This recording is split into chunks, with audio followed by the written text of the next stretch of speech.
नमस्कार भाइयों और बहनों, स्वागत है आप सभी का जी स्टार यूट्यूब चैनल पर। हम आपके सामने ला रहे हैं कुछ ऐसी महत्वपूर्ण खबरें जिन्हें सुनकर आप चौंक जाएंगे। तो हमारे साथ बने रहने के लिए इस वीडियो को अंत तक जरूर देखें। तो सूत्रों के मुताबिक आज की सबसे ताज़ा खबर ये है कि नई दिल्ली कोरोना काल के बीच देश को हो रहे आर्थिक संकट से उबरने के लिए सरकार लगातार कोशिश में जुटी हुई है। इस बीच रिजर्व बैंक ऑफ इंडिया ने आज बड़े ऐलान किए हैं। आरबीआई ने रिजर्व रेपो रेट घटाकर बैंकों की जमा राशि पर ब्याज को कम कर दिया है। पूरी दुनिया को अपनी गिरफ्त में ले चुका कोरोना इतनी जल्दी आपका पीछा नहीं छोड़ेगा। चीन के वुहान से फैला कोरोना का असर वहां भले ही अभी कम हो गया हो, लेकिन नवंबर में ये फिर से यू टर्न लेकर वापस बढ़ने की शंका है और इससे भी ज़्यादा खतरनाक होगा। ये चेतावनी चीन के एक शीर्षक मेडिकल ने दी है। अहमदाबाद गुजरात में कोरोना वायरस के मामलों की संख्या दिन ब दिन बढ़ती ही जा रही है। गुजरात में कोरोना वायरस के 92 नए मामले सामने आने के बाद राज्य में संक्रमित लोगों की संख्या 1000 से ऊपर हो गई है और मौतों की संख्या 38 हो गई है। रेड हॉटस्पॉट जोन में शामिल अहमदाबाद में पिछले 5 दिनों के दौरान हर 24 मिनट में एक पॉजिटिव केस सामने आया है। कोरोना का कहर थमने का नाम नहीं ले रहा।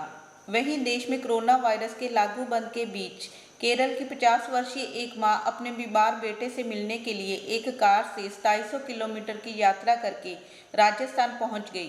बीमार व्यक्ति बीएसएफ का एक जवान है और उसकी हालत नाजुक थी। कोरोना वायरस को लेकर कुछ लोग अभी सीरियस नहीं ले रहे हैं और ना ही उसको फैलाने से लगाए गए लॉकडाउन का पालन कर रहे हैं। पुणे पुलिस ने ऐसे ही 200 लोगों की क्लास ली जो बिना वजह से सड़कों पर घूम रहे थे। पुलिस ने बताया कि लॉकडाउन का पालन करना क्यों जरूरी है। सिर्फ यही नहीं, इन लोगों को योग भी कराया और डांट लगाकर भविष्य में कभी भी ऐसा ना करने को कहा। पाकिस्तान सरकार द्वारा लॉकडाउन में ढील देने की घोषणा के कुछ दिनों बाद ही कोरोना संक्रमण के मामलों की संख्या बढ़ती हुई देखने को मिली। पाकिस्तान में पिछले 24 घंटों से कोरोना वायरस के 627 नए मामले सामने आए और इस दौरान 23 लोगों को अपनी जान भी गंवानी पड़ी। महाराष्ट्र सरकार ने कोरोना महामारी के बीच कुछ लोगों को राहत की खबर दी है।